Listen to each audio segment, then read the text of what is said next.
আজ রাতেই ফেডের সিদ্ধান্ত আসবে যে আমেরিকান ফেডের যে দুদিনের মিটিং হলো সেই মিটিংয়ের আউটকাম কি এলো। সেই আউটকামের বেসিসেই মার্কেটের বড় মুভমেন্ট হতে চলেছে। সারা বিশ্বের ট্রেডারদের বা ইনভেস্টরদের নজর এখন এই একই দিকেই। সেটা হচ্ছে ফেডের যে মিটিং তার যে আউটকাম আসবে সেখানে ইন্টারেস্ট রেট কি বজায় থাকবে নাকি ইন্টারেস্ট রেট বাড়বে নাকি কমবে। তো আজকের ভিডিওতে আমরা আলোচনা করব যে নিফটি ব্যাংক নিফটি সেন্সেক্স কালকে এক্সপায়ারি। তো Nifty bank Nifty trading level important কি থাকবে? কোন সেক্টরে টাকা এখান থেকে ঢুকছে বলে মনে হচ্ছে? বিভিন্ন স্টকের উপরে আমি নজর রাখবো। দেখুন আজকের মার্কেটে নিফটির সাইডওয়েজ মুভমেন্ট ছিল। সেখানে মার্কেটে অপরচুনিটি কি ছিল? এবং আমি নিজে ট্রেড করেছি এবং নিজে আজকের মার্কেট আমার কাছে দুর্দান্ত মার্কেট ছিল। খুবই ভালো মার্কেট ছিল। এর সঙ্গে ক্রুড অয়েলের ভিউ এবং কোন সেক্টরের দিকে নজর থাকবে আমাদের। আর ফেডের সম্ভাব্য আউটকাম কি আসতে পারে? তো ভিডিওটি শেষ পর্যন্ত দেখুন। এখন বাজে রাত ১০টা ২০। আমি ভিডিও বানাতে বসেছি। তো আস্তে মোটামুটি ভিডিও ১১টা বেজে যাবে প্রায়। তো চলুন ১ম এই দেখে নিই গ্লোবাল মার্কেটের। পুরো বিশ্বের বিনিয়োগকারী যারা আছে, বিশ্বের যারা ইনভেস্টর আছে তাদের একদিকে এখন নজর রয়েছে যে ফেড চেয়ারম্যান তার স্পিচে কি বলছেন বা ফেডের রেট কাট কি হচ্ছে না হচ্ছে সেটা নিয়ে এখন ইম্পর্টেন্ট। রেট কাট যদি হয় সেক্ষেত্রে ইকোনমির জন্য খুবই ভালো। কিন্তু ইকোনমিক যে ডেটা লাস্ট কয়েকদিন ধরে যেমনটি এলো তার বেসিসে কিন্তু রেট কাট হওয়ার সম্ভাবনা কম থাকবে মার্কেটে। এবার নতুন যে ফেড চেয়ারম্যান হয়েছেন, যিনি হয়েছেন নতুন ফেড চেয়ারম্যান, এতদিন জেরম পাওয়েল ছিল, এখন কেভিন ওয়ার্স যিনি ফেড চেয়ারম্যান হয়েছেন তিনি আ ডোনাল্ড ট্রাম্পের খুব কাছের লোক। ডোনাল্ড ট্রাম্প অনেকদিন ধরেই চাইছেন যে রেট কাট হোক এবং রেট কাট হলে সেটা ইকোনমির জন্য ভালো হবে, স্টক মার্কেটের জন্য ভালো হবে, অর্থনীতিতে লিকুইডিটি বাড়বে। তো ইকোনমিক কন্ডিশন যেমনটি আছে সেই কন্ডিশনে রেট কাট করা যায় না। এইজন্য পজ রাখা হয়েছে। রেট কাটও হচ্ছে না, রেট বাড়ছেও না। তো এবারের যে ডিসিশন আসবে সেই ডিসিশন ফেডের ডিসিশন আসবে সেই ফেডের ডিসিশন কিন্তু খুবই ইম্পোর্টেন্ট। তো নজর থাকবে সেই দিকে। কালকের আমাদের মার্কেটে তার বেসিসে গ্যাপ আপ, গ্যাপ ডাউন তো আমরা এক্সপেক্ট করতে পারি। But gap up, gap down হলেও আমাদের মার্কেটের যে ইম্পোর্টেন্ট লেভেল থাকবে সেই ট্রেডিং প্ল্যান কিভাবে করব এবং আজকের মার্কেটে কোথায় অপরচুনিটি ছিল সবগুলো বিষয় নিয়ে আপনাদের সঙ্গে আমি ডিসকাশন করব। চলুন আজকের মার্কেট একটুখানি দেখে নিই যে আজকের মার্কেট যদি আপনি দেখেন তাহলে ট্রেডিং অপরচুনিটি আজকের মার্কেট কোথায় ছিল? ডাও জোন্সকে যদি দেখে নিন, দেখুন Dow Jones all time high trade করছে। খুবই ভালো US market. Russell 2000 US market সেও এখন ডে হাইয়ের কাছাকাছি ট্রেড করছে। তার মানে সবাই পজিটিভ ভিউ যে রেড কাট হতে পারে যেহেতু ডোনাল্ড ট্রাম্পের কাছের লোক, তার মনোনীত প্রার্থী এখন ফেড চেয়ারম্যান। আর এদিকে ডোনাল্ড ট্রাম্পের কথাই যদি আমরা বলি, লাস্ট ১-২ দিন ধরে আমরা দেখছিলাম বেশ ডোনাল্ড ট্রাম্প চুপচাপ ছিলেন যে ১৯ তারিখে পিস টক হবে, পিস টক চুক্তি হচ্ছে। তার বেসিসে আমরা ক্রুড অয়েলের নিচের দিকে ফল দেখেছি। কিন্তু ডোনাল্ড ট্রাম্প আজকে বেশ মাত্রাতিরিক্ত কথা বলছে। সেখানে ইসরায়েলকে এরকম বলছে যে ইসরায়েল তার কথায় উঠবে বসবে। আরো অনেক কিছু শেষ হবে না বললে। আমি ডোনাল্ড ট্রাম্পের কথা অতটা গুরুত্ব দেই না। কিন্তু ট্রেডিং এর সময় গুরুত্ব না দিলে চলবেও না। সুতরাং ডোনাল্ড ট্রাম্পের কথা ইম্পোর্টেন্ট বাট তার কথায় মার্কেট চলে এবং মার্কেটের যে প্যারামিটার গুলো আপনি দেখবেন সেই প্যারামিটার গুলো যদি আপনি অবজার্ভ করতে পারেন তাহলে বুঝতে পারবেন যে ডোনাল্ড ট্রাম্প কি বলার চেষ্টা করছে, মার্কেটের কোনটা কোন দিকে নিয়ে যাওয়ার চেষ্টা করছে। তো আজকে আমাদের মার্কেটে যদি আপনি দেখেন মার্কেটে নিফটি ব্যাংক নিফটিতে ট্রেডিং অপরচুনিটি ছিল না। আপনি যদি দেখেন দেখুন নিফটি হচ্ছে এই চার্ট। এই হচ্ছে নিফটি। আমাদের গতকাল লেভেল কি ছিল? উপরের দিকে। নিফটিতে যদি আমি উপরের দিকে দেখি ২৪,১০০ র উপরে ক্লোজিং দেয় তাহলে খুবই ভালো। Overall market bullish to neutral market. Market আস্তে নিচে এসছে, নিচ থেকে উপরে গেছে এবং মার্কেটের নিফটিতে যদিও বা আপনি ট্রেডিং অপরচুনিটি পান ছোটখাটো দেখুন সাইডওয়েজ মার্কেট এখানে ফুল। যদিও বা আপনি ট্রেডিং অপরচুনিটি পান কিন্তু ব্যাংক নিফটি যদি আপনি দেখেন ব্যাংক নিফটিতে দেখুন ছোট্ট একটা ক্যান্ডেল বানিয়েছে গতকালও ছিল এবং আজকেও হয়তোবা বড় র্যালির জন্য ব্যাংক নিফটি তৈরি হচ্ছে, হয়তোবা বড় র্যালির জন্য নিফটি তৈরি হচ্ছে। কিন্তু কোন সেই লেভেল যে লেভেলের উপরে ক্লোজিং দিলে নিফটি ব্যাংক নিফটিতে আমরা এখান থেকে বড় মুভমেন্ট এক্সপেক্ট করতে পারি। এই ভিডিওতে আমি ডিসকাস করব। আর আজকের মার্কেটে যদি আপনি দেখেন সবথেকে সেক্টর ওয়াইজ, স্টক ওয়াইজ দেখুন ডিফেন্স সেক্টর আজকের মার্কেটে কিন্তু খুব ভালো চলেছে। গতকাল আমরা দেখেছিলাম আইটি মার্কেট চলতে। আজকে যদি ডিফেন্স আর ট্রেন্ড এই প্রত্যেকটা স্টক কিন্তু আজকে আমার ট্রেডিং এ ছিল। প্রত্যেকটা স্টক আমি আপনাদের সঙ্গে বলছি এবং যারা আমার সঙ্গে প্রাইভেট গ্রুপে যুক্ত আছেন তারা আপনারা কমেন্টও করতেন যে এই স্টকগুলো আজকে আমাদের ছিল। দেখুন ট্রেন্ডের আজকে 7% মুভমেন্ট দেখছেন আজকে। ট্রেন্ড ওপেনিং এর পরেই আমাদের আজকে আমার ট্রেডিং এর মধ্যে ছিল ট্রেন্ড, ঠিক আছে? এখানে যদি বিডিএল দেখেন, বিডিএল আমার ট্রেডিং এ ছিল আজকে। কি মুভমেন্ট হয়েছে দেখুন। ইন্ট্রাডে যদি দেখেন তাহলে একতরফা মুভমেন্ট। ইন্ট্রাডে যদি আপনি দেখেন তাহলে ইন্ট্রাডেতে একতরফা মুভমেন্ট ইন্ট্রাডেতে। আর আমি সবগুলো স্টক তো বলবো না। দেখুন ডিক্সন আমি আগের দিন আপনাদের সঙ্গে শেয়ার করে গেছিলাম ডিক্সনের ঘটনা। কিভাবে নিচের দিকে এসছে, উপরে গিয়ে ক্লোজ দিয়েছে, আজকে কন্টিনিউ উপরের দিকে মুভমেন্ট হচ্ছে ডিক্সনে। ঠিক আছে? হ্যাল আমার ট্রেডিং এ ছিল আজকে। হ্যালে আমি আজকে খুব ভালো ট্রেড করেছি। কেইআই ইন্ডাস্ট্রি আমার ট্রেডিং এ ছিল, আমি নিজে ট্রেড করেছি।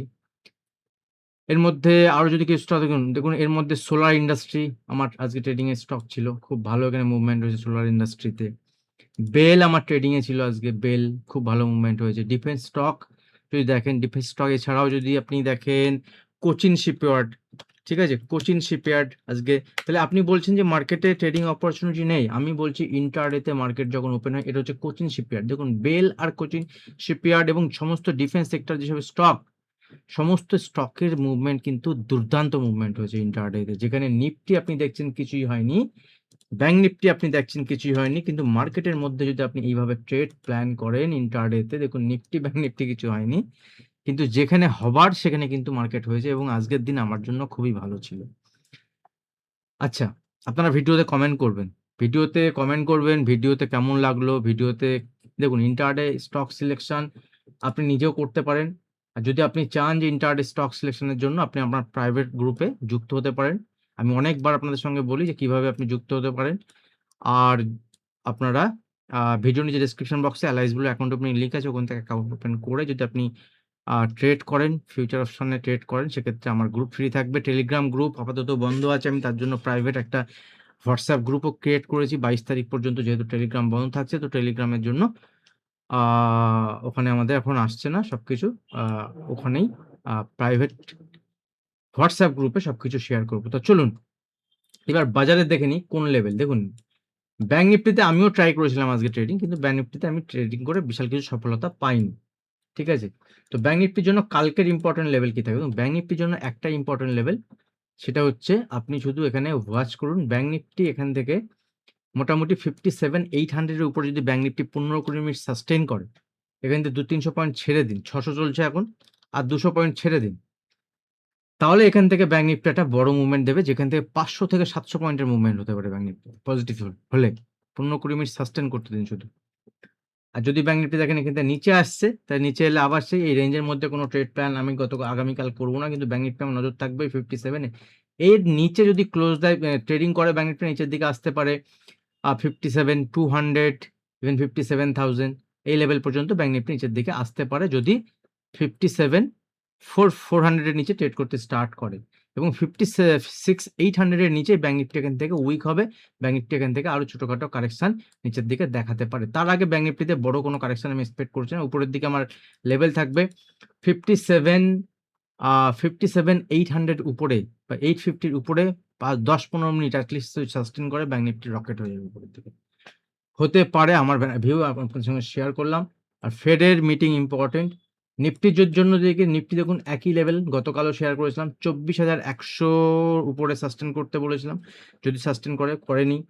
তো ব্যাংক নিফটির নিফটি 24,125, আরো 25 পয়েন্ট উপরে আমি আপনাদের সঙ্গে লেভেল শেয়ার করছি। এই লেভেলের উপরে নিফটিকে সাস্টেইন করতে দিন। যদি 24,125 এর উপরে নিফটি সাস্টেইন করে যায়, তাহলে এখান থেকে উপরের দিকে আরো 200 পয়েন্টের টার্গেট, 150 থেকে 200 পয়েন্টের টার্গেট ব্যাংক নিফটি দেখাতে পারে। সেটা আগামী কাল হোক বা দুদিন পরে হোক। আর যদি ব্যাংক নিফটি উইক তখনই হবে যদি এখান থেকে নিফটি 23,970 এই লেভেলের নিচে ট্রেড করতে স্টার্ট করে। দেন নিফটিতে নিচের দিকে একটা ছোটখাটো কারেকশন, যেটা ফার্স্ট টার্গেট 23,800 এবং 23,800 লেভেলকে ব্রেক করলে নিচের দিকে 23,600 পর্যন্ত দেখাতে পারে। ছোটখাটো কারেকশন আসলেও অসুবিধা নেই। এই পর্যন্ত কারেকশন কিন্তু দেখাতে পারে, কোনো অসুবিধা নেই। আরেকটা যেটা, সেটা হচ্ছে মিড সিলেক্ট।